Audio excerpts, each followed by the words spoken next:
How's it going, everyone? So today was a nice surprise of that Bleach chapter. That Bleach greatness, Bleach chapter 700 and 600 actually. No, let's take it easy. 700, take it easy. So Bleach chapter 672 came out unexpectedly. I didn't think it would be coming out today. I didn't even see it coming. I just found out a couple of minutes ago. This chapter was awesome. In my opinion, it was awesome. I know I'm a bit overly optimistic, so I know that some people might be saying, oh yeah, this chapter, they may be annoyed about some parts like Gerard. I'm a little bit annoyed about Gerard.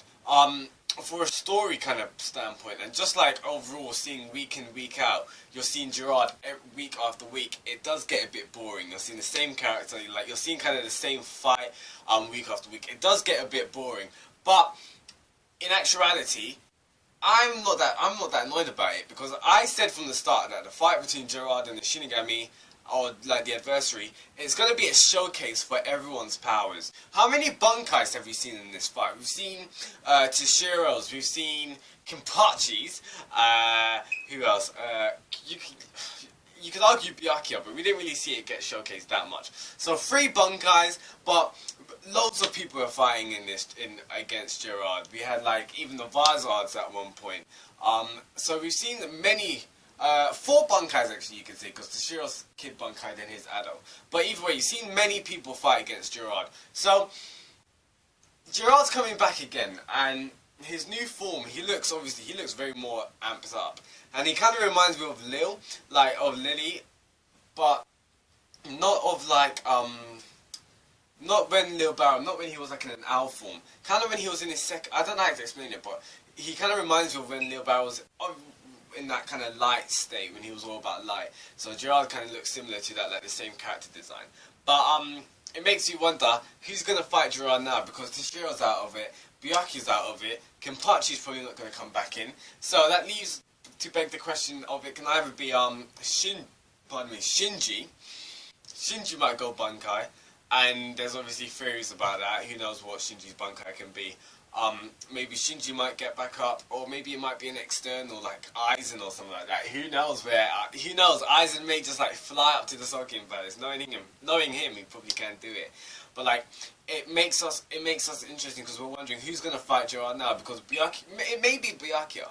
Like, Byakuya may go all out and show out his Royal Guard training. But either way, this chapter was awesome, because it had a lot of stuff. My favourite part of this chapter was just like the nostalgia and just like the story writing. There's a death flag on Orihime right now, and I am sad. I'm like, no way, Orihime, this can't be a death flag, because you see Orihime, she's like reminiscing the past, because the fact with Orihime's character, and why I like Orihime's character so much is, she's always wanted to protect Ichigo. Like, she's always wanted to be by Ichigo's side.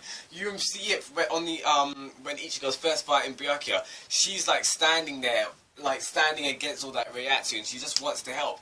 Same thing against Grimjaw. Like, you're seeing it in this chapter when she's reminding herself of those fights. Like, she never could help Ichigo in those pointed times. And you need to remember that most of those fights, Ichigo was basically fighting to protect Orihime.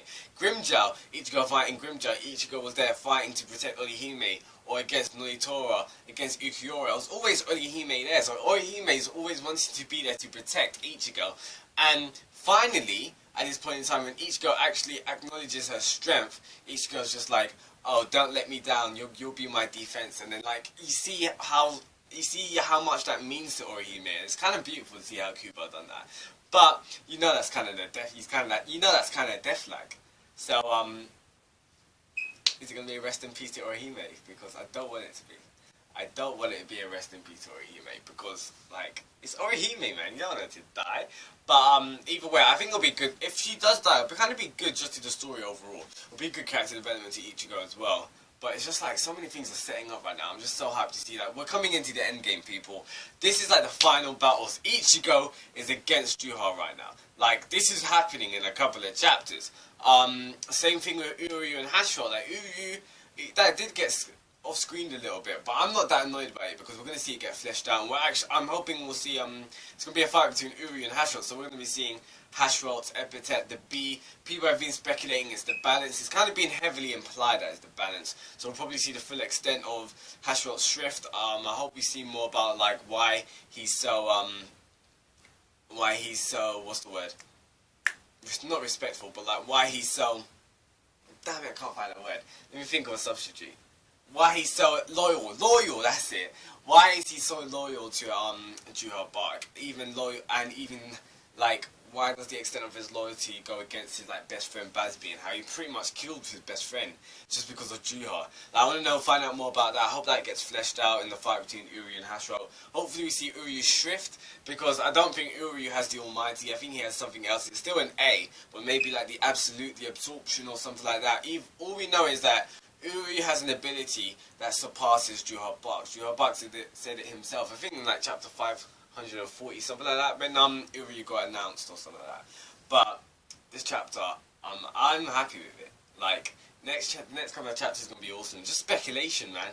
Like, who's going to be fighting Gerard? Who do you think is going to be fighting Gerard, actually? Like, it may be Shinji. Do you think Shinji's gonna do? Do you think he's gonna go bankai, holification? I want to see that greatness. That would be awesome to see. Maybe Byakuya comes in and helps out, or maybe the Royal Guard. Like, if they came back and maybe they can actually redeem themselves, that would be awesome to see. But who do you think is gonna be fighting Gerard? Okay, now I nearly forgot about it. This has been bugging me. Okay, so in this chapter we see Juha Bark having a dream. Yeah, he's having a dream. And Ichigo comes out in his old outfit and Zangetsu, he comes in and then basically just like slashes down Juha Bark. Now, people are thinking, okay, wait, Juha Bark maybe this is the future, maybe this is what happens. Ichigo, in the future, that's how Ichigo kills Juha. Okay, if that is the future, why does Ichigo have his old Zangetsu? Because he didn't have the two swords and he didn't have his old Shihakusho. Number two, why does he say it's wonderful?